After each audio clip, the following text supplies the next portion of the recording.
This is Eric Rutan of Cannibal Corpse. You are listening to the Scars and Guitars podcast with Andrew McKay Smith. Thanks so much for joining me. I've got a deep and revealing conversation to share with you featuring the man who was out front of Enuff Z'Nuff for many years, Mr. Donnie Vie. The catalyst for the chat is due to the launch of Donnie's new single, Party Time, and the Donnie Vie Collection, a limited edition USB or flash drive containing 5 or 6 of Donnie's studio albums and EPs. We touch on the music, but this chat is far more notable for the manner in which Donnie opens up and talks about his battle with anxiety. It's inspirational to hear Donnie talk about such things, as I myself have struggled with anxiety for many years, and I'm sure many of you listening can relate. So here he is, Donnie Vie. Donnie, we made it. All right, we made it. Yeah, I went on that link. I think somebody sent me a fucked up link, but it said your thing at the bottom, Scars, Guitars, or whatever. But I was, could you see me logging on and off? No. So I logged on at my time for the schedule, and what I normally do is, because it happens occasionally, I'll wait 15 minutes, and then when you didn't show up, I thought, okay, you might have other things to do. That happens, and then Michael sent me an email saying, because it's 4:30 here in the morning, it's 5 o'clock now, but saying you were in the chat room or in the Zoomer, and I logged on and I thought, no, I couldn't see you. But then he was in there. He joined me. So never mind, mate. Might have been a fucked up link or something somebody had sent me, because I tried the next link that Michael just sent me. I sent it to myself over my email, and then that one worked. So something was up over there. It was goofy. Mate, I'm sorry about that. Yeah, I feel like shit today. Yeah, my anxiety is so bad. Oh, man, my anxiety's through the roof today. Then this didn't fucking help me. No, I get anxiety too. I get anxiety too, Donnie. Mine's paralyzing. It's crippling. You know what I mean? Some days I'm white knuckling it, grinning, bearing it, faking through it. You know what I mean? But there's some days, man, where I can't even do that. It's so horrible. But you have that too, huh?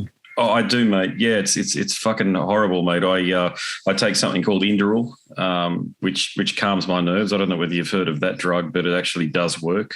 I work 9 to 5, mate. I've got a lot of responsibilities, 2 kids. I do a lot of these interviews, and some days, I'll admit now, mate, I've used drinking alcohol to try to manage the anxiety, the stress I have. And, I quit drinking, and I just don't. When I try that, I start feeling shitty and stuff, you know what I mean? I just turn off all the lights and lay in the dark and hope something doesn't attack me. You know what I mean? I feel like something's going to get me. Is it? Like, what do you think? Hands? Yeah, I get the same thing. Yeah, my eyes are spinning and shit. What do you think the catalyst was that caused it? Oh, I'm starting. I've been trying to figure that out for years. To me, it seems like that just is random. It just happens for no. I guess psychologically there might be something triggering it, but not that I know of. You know what I mean? Everything's great today. Everything's fine. It just happened. My brain just went wacky. You know what I mean? Yeah, I do. It's a horrible affliction, and it's something that I've had panic attacks in front of rooms full of people. And it's the 2 most embarrassing moments of my life when that happened. But I don't take it personally from the perspective that I think it's something that happened to me, not something that I caused, if that makes sense. Yeah, I know. I'm not ashamed of it. It's just I feel humiliated and ashamed of the symptoms that I'm showing, and then I get in my head. You know what I mean? And then it just unwinds like a watch spring. It's just boom. Yeah. But it comforts me to know that you got it too, and you understand what's up. You know what I mean? So I kind of feel a bond right now. My glasses broke yesterday, so I can't see anything. I like to hide behind them. I don't know why these headphones I don't know why the ear pods weren't working, but it's okay. Can you edit this stuff? Of course I can. Yeah. Oh, okay. So you can edit out all this bullshit. All right, good. I do like to. Though this stuff, I will never include anything you don't want me to include. God, I consider myself a vault of rock and roll secrets, let me tell you. But sharing these sorts, I don't care if you want to show this. This would probably be. I'm trying to think of something. I want to start some awareness for mental health here in the country, because they don't care about them. That there's no really attention or any energy given to mental health. They just let people out there, you know, and then think that they're pieces of shit when they fucking fall apart and can't take care of themselves, or they're yelling at cars and shit like that. You know what I mean? So I would like to do something on awareness for this stuff. So I don't care if you leave this in, it'll at least be different than the other interviews, you know? Yeah. Well, I think it's very brave of you to feel comfortable with that, because, I mean, if you're comfortable with it, I'd like to, because people need to understand that if someone like Donnie V has these issues, mate, anybody has these issues. I've had them my whole life. That's why I used to drink and shit like that, and you'd blow and shit like that, just to give me like confidence or courage and stuff when I'm scared to death. But everybody just viewed that as I'm just an irresponsible fuckhead who's fucking everything up and stuff, you know, instead of, I didn't really know what my condition was at that time. I just thought everything that I knew and the way I felt about it, I was ashamed, and I tried to hide it, and I hid it from everybody. I was afraid to, you know, because I already have enough weaknesses, you know what I mean? Then I got that too. And everybody just pick on me, scared to death. You know what I mean? They got me bad enough as it was, you know what I mean? So if I'm scared to death or hiding from my shadow, you know, they're going to get me even worse. And I've been lay here and feel like something wants to kill me, or something wants to get me. And I don't know what the fuck it is. And I feel vulnerable and exposed and stuff. And then I get in a little tiny place somewhere in the dark.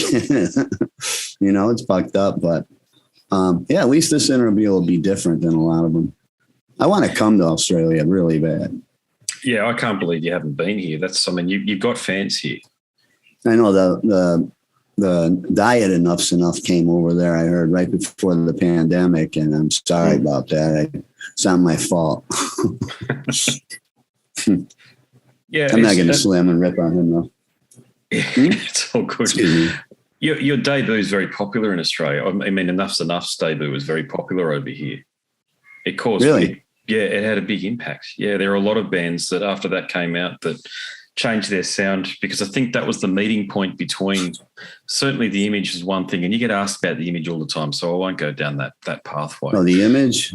Yeah, it's been there, done that with that stuff. It was a mistake, paid dearly for it, and that's all there is to know about the image, you know? But the reality is you were really the meeting point between Black Sabbath, the Ramones, and the Beatles. That works for me. So you hear the punk rock in it too, right? Absolutely. Oh yeah, yeah. That's I've everybody always doesn't hear the punk rock in it, but it's totally punk rock. I got total fucking attitude, snotty little fucking attitude, you know. Yeah, let's throw a chimp on the Barbie. A chimp, a shrimp. You know, the funny thing is in Australia we call them prawns. You see, that was a marketing thing that Paul Hogan did around Crocodile Dundee for it's North shrimp? Americans. Well, most Australians, I think if you said shrimp, would have some awareness of what it is, but we'd never call them shrimp. They're called prawns. No, I thought it was chimp. Nah, shrimp. Chimpanzee. I thought you guys were over there eating fucking monkeys and shit. I don't know. Smear a little Vegemite on it. Vegemite. Well, you know about Vegemite. Yeah, I have that most mornings. Yeah, that's fairly uniquely Australian, isn't it? Well, you guys can't live without it, because I've had a lot of fans that come over here and we'll meet them or something, and they got their Vegemite with them. You know what I mean? So I only know about that from that Men at Work song, Vegemite sandwich. You sing that well. Have you sung that song before?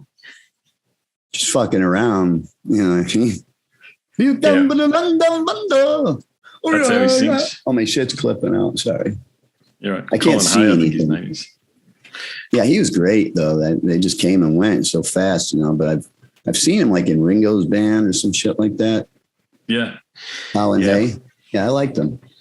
Yeah, I play covers, so I play all that stuff. Yeah. I love the Vines. The Vines, they were from your. Gosh, the Vines. Yeah, we might disagree on that point. I didn't like them at all, to be honest with you. I liked some of the music. I didn't. I didn't dig. I thought the Meltdowns were interesting. You know, what I mean, Craig Nichols, the music. Craig Nichols, yeah. And I liked Jet. Jet were cool. Yeah, good debut, great debut. Love the Olivia Newton-John. That was my growing up crush. You know, I probably probably my first time I masturbated was probably Olivia Newton. Going back in the time machine. There you go. Yeah. Olivia Newton-John. Kylie Minogue. Have you heard of Kylie? I've heard of her, but that's a little later in the thing where I've, I don't know how I used to watch, and I've seen Olivia Newton-John and everybody, basically on TV, and then with Vine, somebody turned me onto it, and I would listen to some of it. I don't have any records, when I was a kid, I couldn't afford records, and when I'm older now, I don't listen to music. It's like my job. So when I'm not doing my job, I'm kicking it and watching shows and TV or just fucking around doing all kinds of projects and activities and stuff. Got to fill the time. Yeah. So what takes up most of your time these days? Is it the recording, writing songs, getting things organized around your music, or are you doing other things? These days, right now, currently, interviews. These interviews are taking up most of my time, but I'm grateful for them. You know what I mean? I will go a period of time where there's none, and then I got a bunch like this because we haven't ever released a solo single and video with the proper promotion and hiring the proper team and stuff to get it out there. Shit, you know what I mean? We're just relying on a shitty label. They didn't do anything, you know what I mean? So that whole Beautiful Things record, my best record ever, they just fucking might as well have just thrown it right in the garbage, and it's the best thing I ever did. So I'm still supporting that one. So I released a single. That's why I put out a single, so it can still be in support of that record. Gotcha. Yeah. What label was that? I choose not to even mention them. You know what I mean? It's that would be a pimpy move of me to mention. I don't want them out there slamming me to the 3 followers they got. No, it's okay. I got no hard feelings with them. They just weren't able to do anything for me, and except take a percentage of the money. You know what I mean? And I barely make any money anyway with this shit. So, it's like, forget that. So now we're doing it in the house, and so far doing really well. Yeah, you're doing a great job with it all at the moment. Yeah, but that's such a trend, Donnie, with very talented artists like yourself, to be fucked over by the industry. The industry is extremely predatory, as you're well aware, and people look at you as an earn. They don't look at you as an artist promoting something that can actually connect with people. And from this conversation that we had up top, it's extremely meaningful, the fact that you're making music.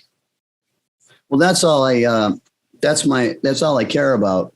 Is as far as this business goes, it's all I care about is the artistic. You know what I mean? I don't want to be a rich and famous rock star. I mean, it's nice to have money, but I don't need much, and anytime I've had money, just take care of my family or I'll probably spend it all on drugs is what I used to do, but I don't need that much. It's the thing that gets me off is the creative, when that magic happens and there's another great song, and that's how I get in it. And when it connects to somebody out there, when somebody gets the song and he understands what I'm talking about, and it affects their, that I consider that a success. What are you talking about, or what are you singing about? It might be self-evident, but I need to ask the question. With the single, what am I singing about? It depends on what song it is. So Party Time. What are you singing about in that one? I'm singing to everybody. Let's party. You know what I mean? It's very it's much simpler than most of the stuff that I've done, but I've been kind of trying to come up with this song for a long time. Just an anthem of something like, we are the champions. We will rock you. I want to rock and roll all night, and ain't nothing but a good time. Something simple like that other people can, any genre of music can, bang their heads to and sing and, and chant. And it took a while to come up with this one. It just came to me like all songs do. And I could just hear the potential in this party time, just have a good time. And how can you, who couldn't like a party? Who doesn't want to party? So it's got a little bit of a soul feel to it in the verses and shit. There's a soul sort of Motown-y type thing. And I like it. I think it's a good song, but I think it's very commercially marketable especially with the video and stuff. And I'd like to get it in a commercial or something, you know, like a beer commercial or something on TV or a sporting thing or something like that. And you know, there's a lot of guys do, and that's where, and then you probably bring in a little bit of revenue, you know what I mean? And then I can, if there's money to not worry, then I can just make music and release it. I wouldn't even charge people for anything except for the fact that somebody's got to pay the bills and stuff like that, you know? If someone was, you might have already answered this question, by the way, but if someone was yet to become acquainted with your solo material, where would you say was a great starting point? Get this new flash drive that I'm just releasing. It's let me show you.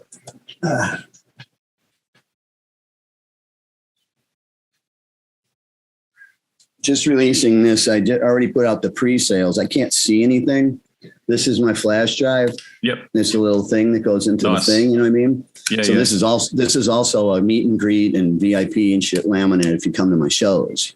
You know what I mean? So it's not only your flash drive, it's also that VIP meet and greets and stuff like that. Anything, maybe even a mission or whatever. But also there's all 5 of my studio records, solo records, are all on there. You know, Just Enough, Wrapped Around My Middle Finger, the White Album, Beautiful Things. And there's one called Extra Strength that I did where I sing the Strength album only, like with just an acoustic or a piano or something, you know, it's simple and brought back down. And then there's a 6th record that half of it is like demos from some of the records. So you can hear the demo form. And then the other half of that, and I think there's like between 8 and 10 brand new songs. So it's like a new record. It's just, I didn't use the big production and expensive production. I did it here. Hear those songs here, and they were my demos.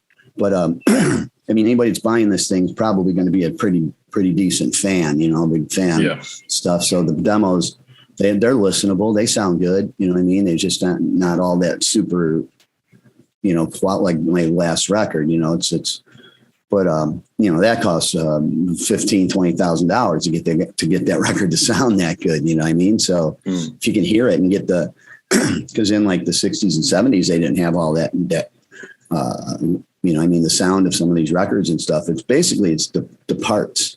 If you have the right parts, it'll sort of help mix itself. You know what I mean? If you go overdo it with production, or you got the wrong parts, they don't gel together right. And it's like magic. It's like actual magic when things click and go, ooh, it's magic. And it's just like abracadabra and something. You know, out of nowhere, all of a sudden everything starts happening, and then the next thing and the next thing. It's really great experience. You know, each time when I put the parts together and it comes together and I listen to it, I'm done. I'm like, fucking, there's another one. You know what I mean? Just keep going. Let's hit another one and another one. But usually, by the time you write and demo a song, then by the time you mix that stuff, now it's going to be probably a year or less, a little less, till you're recording that song for real in the big studio, bringing a big production, you know what I mean? And then it's going to probably be a year from that time till people can hear it. You know what I mean? Mm-hmm. Yeah, because you're usually going from your demos to your full production during the end of the last record's run. You know what I mean? That's when the new batches will come. And then so it just keeps going, and, you know, and I can't stand that. When I'm done with a song, I want everybody to hear it right away. You know what I mean? Yeah. Yeah, no, I hear you. And talking about the way I'm taking it, you're talking about the alchemy of songwriting and getting everything right prior to actually pressing record. So on that note, what was the band that helped you conjure Party Time? I don't know. Probably just my same influences that I use, that I have in me to write, you know, most songs, you know, and there's also, you got to consider the great beyond, whatever is out there that gives me these song ideas. You know what I mean? It's like I can hear them in my head when they come. It doesn't matter what I'm doing. All of a sudden, this idea comes into my head, and it's like I heard it before. And then I got to sit down and do the work and get it on my little phone recorder, and then I do the work and put it together. And that's where my experience and knowledge and everything comes in. And then I sing it, of course. but a lot of parts of it'll come to me, out of thin air, so I don't know if it's something working through me, something working with me, something, but I mean, it's definitely one thing that I think it surely isn't, is just me being such a genius that I can come up with all this great stuff. There's got to be some other explanation. I can't even tie my shoes without being scared to death these days, so how am I going to, and people tell me I don't give myself enough credit. But it sounds like it, mate. I just more credit. Yeah. I'm just being honest. You know what I mean? It's like, there's a lot of things that happen in my life. Like I got a peek at the other side. I died and went to this other realm and then came back, was revived and stuff. And I seen the little bit of knowing that I came back out of that situation with was a knowing. I know it's there. That's all I need. That's all I needed to know. You know what I mean? And so what happened to cause that? I drowned and so I could see myself. I could see my body, like the stories that you hear. I could see it, and I was kind of like coming out. And it's not when you leave the body, there's no bets are off. On like you don't need to see something, you don't need to hear it, you don't need to speak, you don't need to this and that, because that's just a thing that in these bodies where we're here, that's just a thing. With that, everything else is there's none of that's a thing. Nothing's a thing, and it's hard to explain it, but I still had some sort of an identity. You know what I mean? I was still aware of I was me. You know what I mean? And then sucked back, and I was never been so bummed out in my life. But that was enough for me to know. And my other experiences sometimes when I'm working really long times and it feels like somebody's next to me and we're working together. You know what I mean? Coming up with ideas and trying this and that. And I'll be talking to whatever it is, and going back and forth ideas. And then I realize, no, there's nobody here. What am I talking up or something? But after I stop getting high and shit like that, and then I know that it's not that. And I'm either just batshit insane, but the results are the songs, you know what I mean? Indeed. And they connect. But like I was saying, I know that's just from that experience and other experiences I've had in my life, like where, something saved my life, I was going to go down these stairs, these real steep stairs that broke one day. And I had all this shit in my hands and I was going down these stairs. I was on my way down. Here it goes. Something pushed me back up the stair. You know what I mean? And things like that, little spirits and shit like that. So that's the biggest problem that people have is even the ones that are, the biggest Bible thumpers, the ones that have the most faith and ones that are doing things right and stuff. Still, they don't know. Nobody knows. You know what I mean? It's called faith. They have faith, but it's. I don't want to get into too much about that. It's just all the religions and everything. It's not. None of that was on the money. It was more of a. It was simpler than that. It was much simpler than that. Yeah, spiritual awareness. You're connected to the cosmos, Donnie. You're aware of things. It's a main energy source, and we come from this main energy source. So that would be God, I think. We're all energy. Everything is energy. You know what I mean? It's just a matter of how it, it's all about It's all about connection. Everything is connected. It's supposed to be connected, but then there's weak links. There's broken links in the chain with every third, fourth guy who's doesn't have any spirituality. So he doesn't know to try to connect and thinks there's nothing there and this and that. And so he's not mindful of anything. And the door is not open to possibilities for a person like that. You know what I mean? And then there's other people that I think come from some other energy source that are just parasites, that can't get enough. Multi-billionaires that just fucking people over and shit. And they just can't eat enough. They got to have more and more and more. This is my ideology. I think it makes a lot of sense. And, but I know enough to give me that knowing, so that I try, if I could pass that on to you or other people and really let you guys, if you can go in my head and know what I know, it's like it would change the world, and I would probably be disappear. Some religion would take me out. Man. How old were you when you had the drowning experience? Like 25 or something. Okay, so fully fledged adult. So you lived enough life to have a lot of context. That what there's was a lot happening of to you was. Those years. There was things were a fog. It's hard for me to see a timeline on all those years. It just went in periods of before Enuff Z'Nuff, before the fame and stuff like that.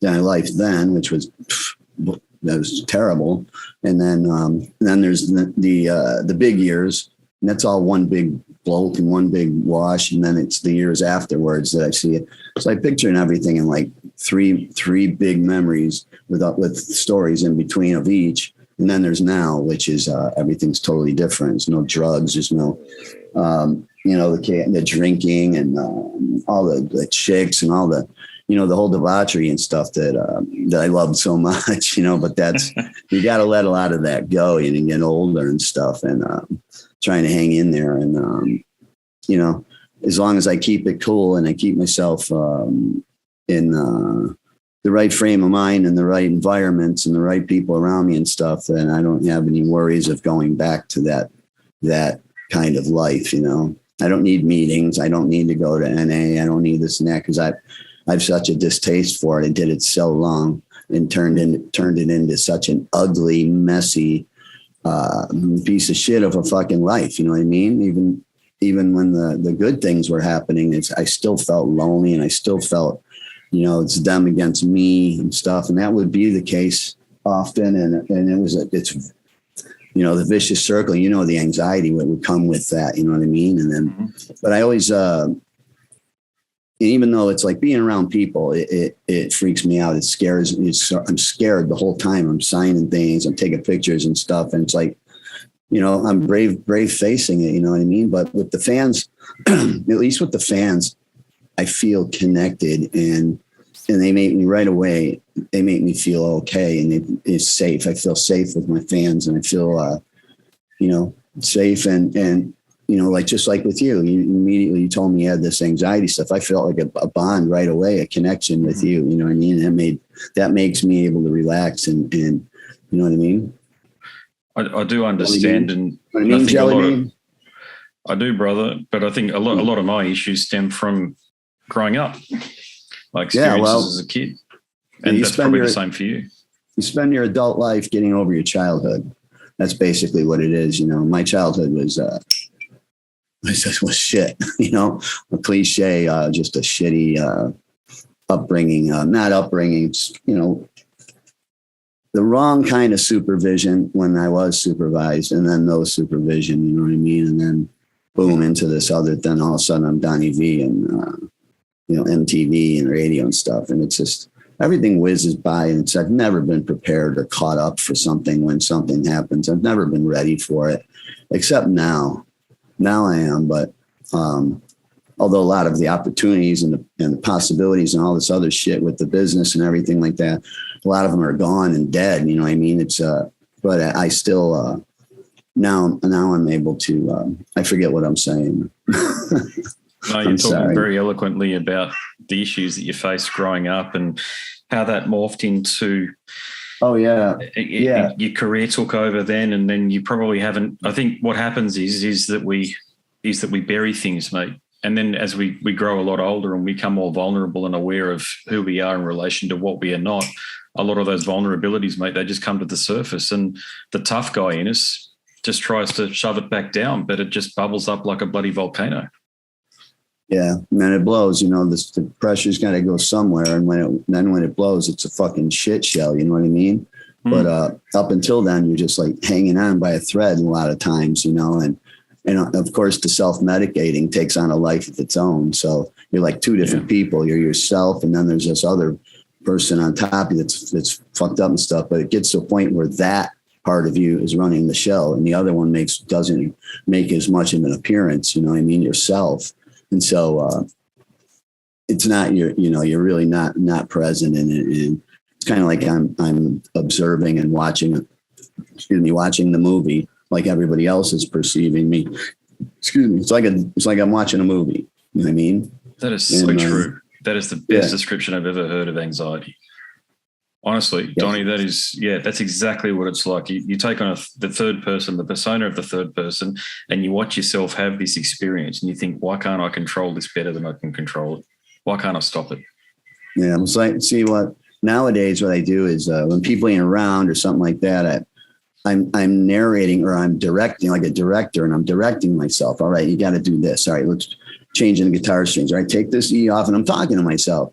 I mean, let's change that string. Let's put this on right. And this, sometimes I can't even function without telling myself the next action or this and that, do this, now do this and do that. And then sometimes it's fine, it just depends when it comes though.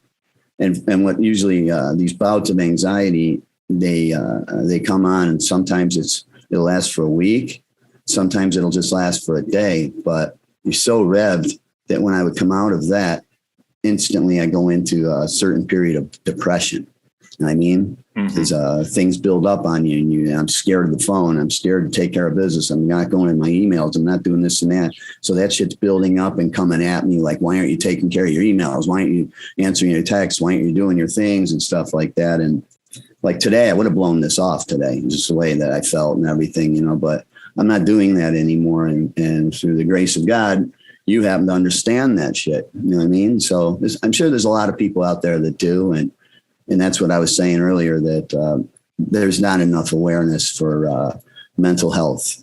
There's just not, at least in this country, people don't take that, if they think of his anxiety, it's like, oh, don't be a pussy, just get it up, walk it off. It'll be all right. Everything will be fine. It's not real, this and that. Well, sure. That already, I already know all that. That's not doing me any good. You know what I mean? It's like I'm still waiting for something, whatever's going to happen to get me. And it sounds stupid when you say it to some people, and after a while, it starts to sound old, and where they're taking it, perceiving it as just an excuse or something like that. And they don't fucking know. I don't know what you got to do to convince people, but then these mentally ill, then they'll do something that wreaks havoc. And when your anxiety is affecting other people, like schizophrenia and stuff. I have a great friend who's schizophrenic, and what goes on in her head is ridiculous. I couldn't even imagine, but when you're affecting other people, like some action you did because you're out of your mind, and you don't know what you're doing right, and it does something that fucks something up. You know what I mean? So that's when people kind of will listen a little bit more as to what's going on with you and shit like that, Just find people have a lack of empathy and sensitivity toward what people like us are going through and what our experience is, which is why I don't share it. And I try, like you, mate, I think the word that needs to be used is, I think we use a lot of courage to get through the day. We have to. Well, there's also an empowerment of nothing to lose. When you feel like you have nothing to lose, it's very liberating. It makes you dangerous. You know what I mean? It's like everybody else has something to lose. You have nothing to lose. There's nothing can happen worse by me taking this action or doing this and that, and so you're taking more steps and more chances and things that going against your anxiety and acting on it, like just jumping off into it and stuff like that. And as opposed to scared of everything and having reservations but when you do that, like I did, when you add alcohol or something like that, I'm jumping into everything. You know what I mean? I'm not having any reservations, and, I don't know where to draw the line before you know it. All hell broke loose. It's a shit show. Yeah, I hate that judgment about the lifestyle choices that are made and people making an assumption that leads to anxiety and depression. They're like, it's bullshit. There are underlying issues that lead towards self-medication. And it's that balance that we try to get right that can be very difficult to get right, as you well know. And eventually you get to a point where you start seeking guidance through counselling, through spiritual matters, whether it be religious or what have you. But ultimately you're still you, and you've still got to turn to yourself. Yeah, therapy and all that stuff. Yeah, the therapy and all those things like that are, if you have a good therapist, you're basically, they'll guide you in directions so that the things that you're learning stuff about yourself are revelations of your own. You know what I mean? Like, oh, I get this, or that's where this came from, or this and that. If you can start to understand certain things about your issues, you understand where they stem from, things like that. And, then then at least me, I have a chance to try to take it down and build it back up, into something that works, as opposed to, something that's broken and fucked up. But yeah, I got diagnosed late in life. I didn't even, who thinks, everybody just assumes and calls you a piece of shit so long or whatever, it's just the negativity and stuff. And it's just crazy. You start believing you're just crazy. You're just an asshole. You're just fucked up and this and that. And then I went through this big rehabilitation course or thing that was like lasted 2 to 3 years with jail and everything that was included in that. And learned a lot about, I had functioning autism. I got manic depression. I got bipolar depression. I got ADHD. I got this anxiety, and you name it. And I got it all. And then when you look at it in that perspective and in that regards, then I started then I get proud of myself. It's like, look at all the things that you're overcoming, and you're still able to do this. And it might be terrifying, or it might be a lot of negative experiences or lonely, this and that, but I'm proud of myself because I'm overcoming all this shit, and I'm taking care of business and trying not to let that, it's just, you can understand it a little bit better. Then you don't necessarily have to own all of the shit that goes along with it and all the things that are caused by it. It's like if you have cancer or this and that, you can't help this or you can't help that, because you've got this cancer or you got this disease or this, like COVID even, you can't help that. It's not something that you made a choice to do or have. And, and people take that seriously. People take an illness like that seriously. People take all kinds of illnesses seriously, even, but mental health, they're trying to nip it by medicating the kids early, though. So many kids are all just, instead of supervision, instead of reprimanding and things like that, and is given medication and just relying on the good graces of a kid. Like a little child, and that just becomes a drug addict. There's another drug addict for the rest of his life. He knows I have issues, I have problems. I take a pill and I feel better. So there's your drug addict, And it just keeps going and going and going. But like it was with me, but once I understand and know it, I'm not ashamed and I'm not embarrassed of this. I'm just embarrassed. Like my eyes are flicking or my hands are weird. And I'm going to put my glasses on now anyways. My eyeballs are spinning. I apologize for that. No, gosh, no, mate. No, it's interesting. You raise a very good point there. Nobody accuses people who have cancer or any other sort of multiple sclerosis, any other sort of affliction which they have ultimately. And people can argue that lifestyle choices lead to things like cancer, sure, what have you. But ultimately, they're not decisions that you would ever make to have that affliction. Nobody wakes up one day and says, you know what, I want to have cancer or multiple sclerosis. Right. Nobody wakes up and says they want to have this either. You know what I mean? But it doesn't get viewed like that, does it, by society? Because that's what the point about the lifestyle You're left choices. Accountable. You're left there accountable for everything that's going down and everything. When you're held accountable, it's like you're the one that's doing all this. You're the one that's messing things up. You're the one that did that. Hold on. You're right. Turn my phone down. Sorry about that. No worries. Yeah. I don't even know how to do that right now. I can't even see. I don't have my glasses. But you get a break when you understand things and you have an issue and you know that you're not 100% accountable and you might know that. But if anybody really cares about you or and you have a knowing about this kind of stuff. So then you're kind of off the hook a bit. You know what I mean? It's like you have to deal with it and you have to treat it and stuff, but you're off the hook, just like cancer came and got him, just like a heart attack came and got him. So it's not something that I need to be ashamed of. No, definitely not. Absolutely not. Yeah. Just on in as little or as much detail as you choose. Are you married? Do you have, good support on a personal level? I was married one time and, it's not for me. It's on the cards for me. I've had a few long relationships and at the end, I'm married to what I do. I'm married to my art and my craft. So the relationships suffer because if you're with a woman, needs to come first. They need to come first, and nothing can come first before this. This is who I am. This is what everything about is. Probably why you like me, things like that. You know what I mean? So nothing comes first, and then in a relationship, and then the more you delve into that and aren't attending to this, then what you're doing sort of becomes like you're doing a bad thing, like they're jealous of it. You know what I mean? There's like a jealousy of it when you're doing it's like, doing that again, blah, blah, blah. And it becomes like a bad thing that you're doing. And yeah, so that's not for me. Having to answer to somebody for everything, you know what I mean? That's not for me. Having to go through the motions and, I'm kind of a touch me not, you know what I mean? And having to go, it's like a feral cat being held and petted and this and that, and they have them stuck inside. It's like the whole time, like,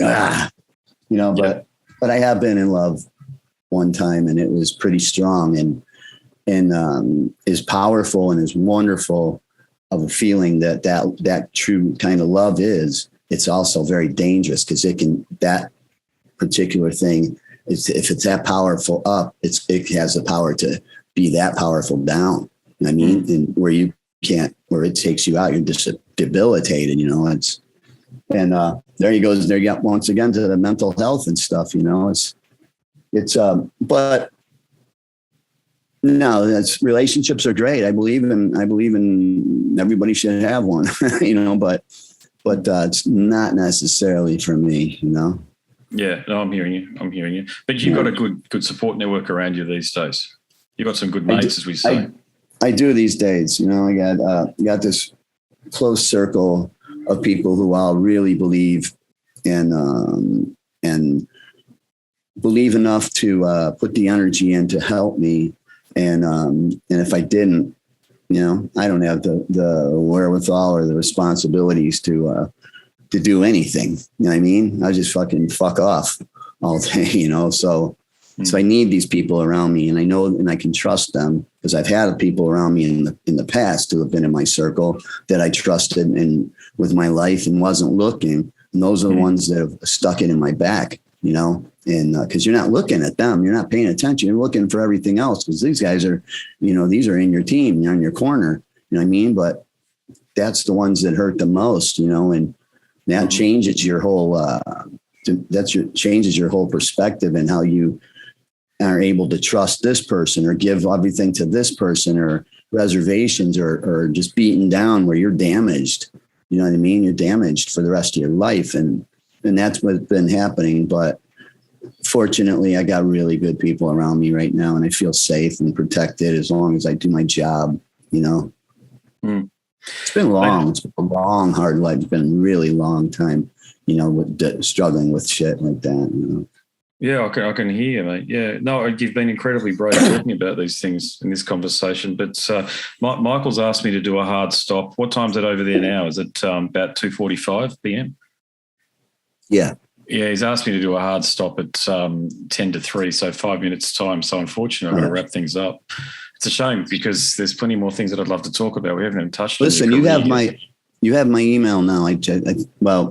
Send me an email or something. And if you want to do this stuff, if you have some more that you want to talk to me about, or you want to do a part 2 or in the future, anything, you can contact me direct, and as long as you CC Michael, so he knows what's going down. But, there's no problem there if, we didn't talk a lot about music. And so we should probably have another one where we talk about music, and you could have 2-part or something like that if you want. I'd like to do that. But for me. But I mean, when you go there and you share what you have shared in this chat here, it's incredibly empowering for people. You understand? Because when you show vulnerability, mate, people relate to that in ways that it's so much more powerful than if you're just talking about regular everyday things, including the music, to be honest with you, because you're sharing part of your soul as you've done.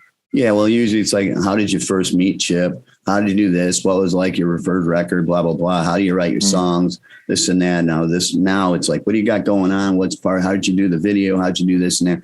And, when you got 3 or 4 a day, you're answering those same questions, over and over and over again. But I get lucky that there'll be some different things in each one, you know. It's why, like, I try to connect with them before the thing even starts, you know, and so, where I'm comfortable. I'll say anything. You can ask me anything. I don't hide anything. I mean, it's direct as, and like I said, nothing to lose, but there's certain things that I love talking about a lot more. And that's like real stuff where I'm actually feeling a connection and stuff like this one. It was refreshing to just talk about this and not, but I need to be pushing my product, you know? So I got a new video, new single. It's called Party Time. It's a lot of fun. It's a really great video. And it's a Batman themed thing. And it all came together in a magical way in Cadillac Productions. And got a flash drive releasing that with all my records and everything basically that I've done. It's all on one drive and it's a laminate. And you can get that all at my website, donnievie.com. Yeah, I'll put up a link at the end of the episode so everybody knows where to go. I've seen your website, great website. And, you got some good support around you these days with Michael from the sound of things, at least helping you spread the good word. Send me a kangaroo tooth. I can make glasses out of it, a necklace or something. I'll try. I don't think I've ever seen a kangaroo tooth. Probably a crocodile tooth. There you go. They're out there all over the place. Just get out there and beat the shit out of one and give me a tooth. They come up to my yard here, actually. My daughter and I sometimes see them late at night. We go bushwalking and see them. Yeah, they're everywhere here. Yeah. They'll kick your ass, won't they, if you fuck with them? They're probably out west and in the central, the outback they might. But around here, mate, they're just scared of you, so they just bolt. You know, you never. Maybe you ever ate one. Did you ever eat one? Yeah, definitely. Have you? Yeah. Oh, yeah, they sell them in supermarkets. Yeah, we're the only country that sells the animal that's on our coat of arms in the supermarket to eat. What do they call it? Like, give me a 2 pounds of what is it? Kangaroo. Just kangaroo meat. Yeah, roo meat, whatever. Yeah, people will know. What I can't fathom that. Hey, give me a pound of kangaroo meat. Take some. It's not lettuce. Popular, but it's definitely there. A little koala bear. I haven't had that. I don't know whether you could eat that. You'd probably get killed if you ate a koala bear. I think they're just one of those animals. They are around here too. There's signs up around here saying please drive slowly because koala bears cross. I've never seen one. So yeah, well, that's because most of them are gone, and they live in the trees they live in, and that's like a permanent home for them. And when that stuff's gone, they know where the fuck to go. And there's other ones that have their territory, and they're so cute. But I think what they eat is poison to those eucalyptus and stuff. It's kind of like from what I understand or remember, it's like it's like a poison or something. You know. Mate, we better leave it there just so I can get to the next one. I know I think it's about 10 minutes away or something. But look, I'll send you a link once it's posted if that's okay. And I'd love to do part 2. Yeah. Maybe you can help me orchestrate getting the fuck over there, you know, and I'd like to try to be part of that. Yeah. Yeah, I would love to come over there and just hang, you know, those beaches and stuff and try the kangaroo meat. That won't happen. Do you throw it on the Barbie? We do throw it on the barbie. You got to slow cooker meat though. You can't cook it too quickly because it's very tough. It's very, very sort of. You're a better man than me, man. Sorry. All good, brother. Okay, brother. Mate, it's been a pleasure talking to you. It's been a very pleasant surprise. I've got to be honest with you. I haven't had a conversation like this one in 600 interviews. Just so you know. So I appreciate it. I appreciate it.